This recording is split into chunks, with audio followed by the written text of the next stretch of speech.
Nous sommes présentement avec la toute nouvelle Kia Rio 2018. Jacques, juste avant de parler de ce tout nouveau véhicule, parce qu'il est nouveau de A à Z, les gens de Kia étaient très fiers de nous parler de leur compagnie. C'est une compagnie importante, là, qui on sait que ça appartient à Hyundai, qui est à la tête de ce groupe-là.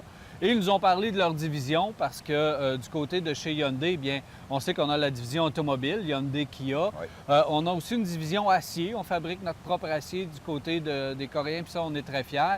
Et aussi, on a une division construction qui est surtout pour le naval et autres dans ce domaine-là. Alors, c'est une compagnie très importante. Absolument. On sait que, premièrement, que Hyundai est le plus gros manufacturier de bateaux au monde. Alors, c'est important. Le plus gros manufacturier de conteneurs au monde. Alors, quand on voit aller les conteneurs sur les bateaux ou qu'on les voit sur les trains, etc., souvent, on voit Hyundai et c'est Hyundai qui est manufacturier de ce consortium-là. Être propriétaire d'une compagnie d'acier quand tu construis des bateaux et des conteneurs, Oui. c'est une bonne idée. Je pense que c'est une bonne base, en tout cas, absolument. Et lorsqu'on veut se lancer en automobile, parce qu'il semblerait qu'à la base, Hyundai était un manufacturier et que l'automobile, c'était beaucoup plus, Pour on s'amuser. dirait, un jouet qu'autre chose. Mais le fait qu'ils aient acheté, par exemple, Kia, il y a quelques années, parce que Kia était en légère difficulté, alors Hyundai a ramassé ça et ça a permis, justement, de pouvoir aller chercher d'autres gens au niveau du design et d'être capable de fabriquer des véhicules drôlement intéressants. Et le point important qu'ils nous ont dit, parce que selon les sondages J.D. Power, ils sont numéro 1 pour le nombre de Oui. problèmes. On parle de Kia, le nombre de problèmes par 100 véhicules à l'usine. Alors ça, ils sont très fiers parce qu'ils sont passés de 150 ou 160 à peu près à 72 problèmes par 100 véhicules. Par exemple, Toyota, qui a toujours été reconnu, sont à 90-95 problèmes. Donc, on voit qu'on a amélioré la qualité initiale des véhicules. Puis ça, bien, c'est un point extrêmement important pour eux. Bravo. Et de voir la nouvelle voiture qu'on a ici, on peut comprendre qu'on a placé de la qualité. Donc, la nouvelle Rio 2018, genre toute nouvelle voiture. Et quand je dis toute nouvelle voiture, c'est qu'on a construit une nouvelle plateforme Absolument. pour ce Absolument. véhicule-là de A à Z. On utilise maintenant beaucoup plus d'acier haute intensité qu'on a placé un peu partout dans la plateforme et elle est à peu près 30 plus rigide qu'elle était par le passé. Donc, une nouvelle plateforme très moderne pour recevoir ce nouveau véhicule-là. Nouveau design extérieur et intérieur. Donc, ça aussi, on voit l'influence qu'on avait déjà du Absolument. côté de chez Hyundai. Et ce qu'il faut de chez Hyundai Kia, là, donc on le mélange les deux, mais c'est du côté de chez Kia. Ce qui est important à mentionner, c'est qu'au niveau des dimensions, elle n'est pas loin de ce qu'elle était avant, un petit peu plus longue, l'empattement plus long aussi, un peu plus basse, donc on a un centre de gravité qui est différent pour aller chercher un peu plus de plaisir de conduire, mais dans l'ensemble, c'est le design de Peter Scherer, encore une fois, qui Oui. se démarque pour cette nouvelle Rio. Moi, c'est la 4e génération, Daniel. On sait qu'au-delà de 40 42 des produits Hyundai Kia, c'est-à-dire, sont vendus ici au Québec. Alors, c'est important de le souligner parce qu'on est des gens qui aiment les véhicules qui ont... Les compacts, qui les sont sous-compacts, durables, on aime ça. et ça, compacts, sous-compacts, mais des véhicules aussi durables. Parce que ce qui était intéressant, je trouve, c'est que tu disais avant qu'on débute cette émission-là que déjà, on se rend compte que les véhicules fabriqués, exemple, en 2006, qui ont au-delà de 10 ans, roulent encore sur nos routes et semblent encore en bonnes conditions. Moi, je trouve que c'est un véhicule, le fait qu'on ait amélioré beaucoup le design au niveau de la carrosserie, au niveau de la rigidité, ça se sent immédiatement au volant. Dès qu'on prend le volant sur la voiture, on sent qu'on conduit un véhicule qui est plus rigide, qui est plus solide. On a bien distribué les aciers haute résistance pour la sécurité, mais pour le plaisir de conduire. Une autre chose, c'est le fait que, encore une fois, la carrosserie a été abaissée. Ça fait moins de roulement en virage ou sur les routes caoteuses. Et l'intérieur qui est beaucoup plus large que ce qu'il y était auparavant. Alors, de sorte que lorsqu'on est assis, par exemple, 2 personnes d'assez bonne taille au volant, on n'a pas les épaules accrochées l'un dans l'autre. Ça, c'est un côté que j'aime beaucoup. C'est ce que je remarque au niveau du design, Jacques. D'abord, la portion avant, qui est beaucoup plus moderne que par Oui, le passé. Ça, c'est vraiment le fun. Et si on se déplace vers l'arrière du véhicule, on regarde le pare-brise. On voit qu'avant, dans les véhicules compacts, sous-compacts, on n'osait pas faire de design. On y allait dans la base. Là. Oui. On restait dans la base. Et là, on regarde qu'est-ce qu'on a fait comme angle dans le pare-brise. Ça démontre le sérieux du constructeur. Et c'est une signature de Kia. Ouais. Parce qu'il y a quelques années que Kia fait ça. Parce que si on regarde, par exemple, au niveau de la grille, ici, comment est-ce que c'est dessiné, on a emmené le même design au niveau du pare-brise ici. Fait que ça, c'est vraiment le fun de ce côté-là. Si on sort de l'ordinaire à ce niveau-là. Ben oui, ça donne un beau look. Puis même, c'est sur leur véhicule d'entrée de gamme. Oui. C'est ça qui est le fun. On ne le fait pas juste sur les véhicules plus haut de gamme. Si on s'en va vers le côté, moi, quand je regarde la portion trois quarts arrière, tu vois un peu d'influence allemande. On dirait une petite C'est complètement. On dirait une petite A3. Fait que ça, c'est très beau. Moi, je trouve que ça fait une belle voiture dans l'ensemble. À l'intérieur également, bloc instrument qui est bien dessiné, console centrale aussi, l'écran flottante, là, donc Oui. l'écran qui semble ajouté dans le centre. Maintenant, de Mercedes, elle nomme les compagnies. Ils On ont tous, l'offre, ouais. c'est en mode.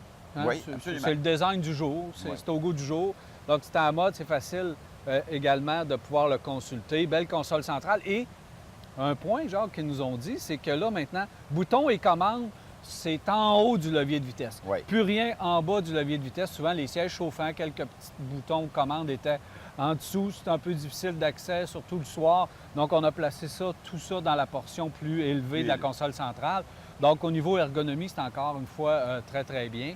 Et autre chose, c'est au niveau des modèles. Si on regarde les modèles et l'équipement pour le modèle de base, Oui. 14 000 quelques dollars pour le modèle de base.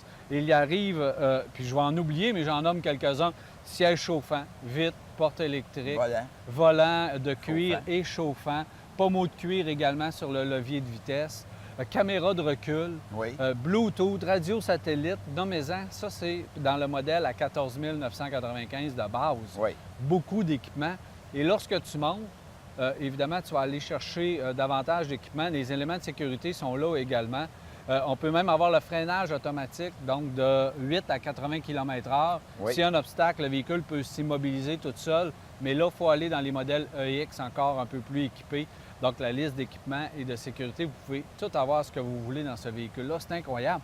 Et le prix, on peut monter jusqu'à quoi? 23 000, 24 000? 24 000 environ. 24 000 Mais, Puis- mais ça comprend navigation, ça comprend tout ce qui peut exister d'équipement, incluant le système de téléphonique, Android, etc. Qui fait Ah que... oui, Apple CarPlay, Android Auto. Et ce système-là, il est gratuit pour 5 ans. Alors, si tu vends la voiture au bout de 2 ans, c'est transférable au nouveau propriétaire. Ça m'amène justement dans les véhicules les plus équipés à Yuvo Intelligent. Ils ont Yugo, ça, oui. ils ont Yuvo, leur système d'exploitation est connecté maintenant directement. Ça veut dire que en cas d'accident, on peut envoyer un message automatique pour appeler Oui. les secours. On a un bouton pour appeler les secours en tout temps. On n'a même pas besoin d'avoir notre téléphone cellulaire ou d'être branché.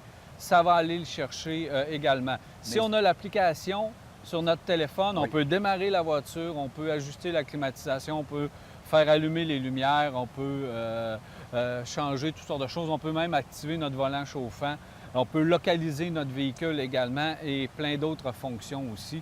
C'est assez incroyable de voir que c'est la première fois qu'on l'intègre chez Kia dans une voiture. voiture, Puis ça, ouais. évidemment, ça va aller dans toutes les autres voitures. Mais Jacques, ça m'amène à un point. Je sais pas si tu t'en souviens, tu étais peut-être jeune à l'époque, mais les cavaliers, nomme les véhicules de base, même les premières générations d'Accent. Envoy ou etc. Ou Accent, si on veut rester dans Hyundai. Ben oui, c'est ça. Dans les premiers modèles de base d'entrée de gamme, tu avais des véhicules qui valaient, mettons, 10 000 puis quand tu avais fini de mettre les options, tu étais à 13 000 Maximum.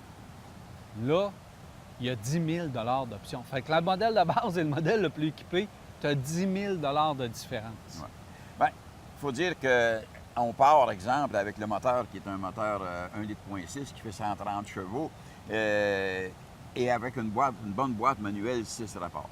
Mais dès que tu ajoutes une boîte automatique, immédiatement, tu es dans le 16 000 Et à chaque fois que tu vas ajouter certaines options, que tu veuilles avoir un toit ouvrant, que tu vas avoir le cuir, etc., ça va toujours grimper. Je pense que c'est la façon de faire aujourd'hui de tous les manufacturiers d'automobiles. C'est que selon ce que tu as besoin, ça va te coûter tant de milliers de dollars et tu vas avoir ça. Ils ont découvert ça, par exemple, lorsqu'ils ont commencé à regarder ce que les gens comme Audi, BMW, Mercedes faisaient. Alors, ils ont dit, pourquoi se faire pas appliquer ça sur les petites voitures? Et on sait qu'aujourd'hui, le consommateur veut avoir souvent une petite voiture, mais qui est luxueuse, qui est facile à garer, qui est agréable à conduire, qui a une bonne espace intérieur, bonne visibilité. Et on retrouve ça dans la voiture qu'on a ici. C'est drôlement solide sur la route, donc bien insonorisé. C'est sûr que le moteur, quand on appuie, on l'entend, évidemment, là, mais le 130 chevaux, il est beaucoup plus doux que par le passé. Si vous avez déjà conduit les 4 cylindres de Hyundai et Kia, vous allez voir qu'il est beaucoup plus doux. 130 chevaux, la puissance est correcte pour le véhicule. Ça va donner de l'économie de carburant également si vous la conduisez normalement, je pense que ça, et de la durabilité. La qualité de construction du véhicule, l'assemblage, la finition, peut-être un peu de plastique parce qu'on a ici le modèle le plus équipé, peut-être un peu trop de plastique pour 24 000 $, mais dans l'ensemble, la qualité des matériaux utilisés, les sièges. On aurait pu parler des nouveaux sièges chauffants qui sont intelligents maintenant. Oui, donc, vous mettez le siège chauffant, puis il va diminuer la température de lui-même, donc intelligence électronique pour ce qui est des sièges chauffants.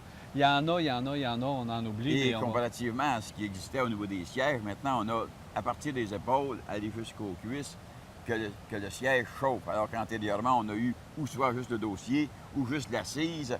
Maintenant, je trouve qu'on a vraiment été d'un bout à l'autre pour nous rendre confortables à bord du véhicule.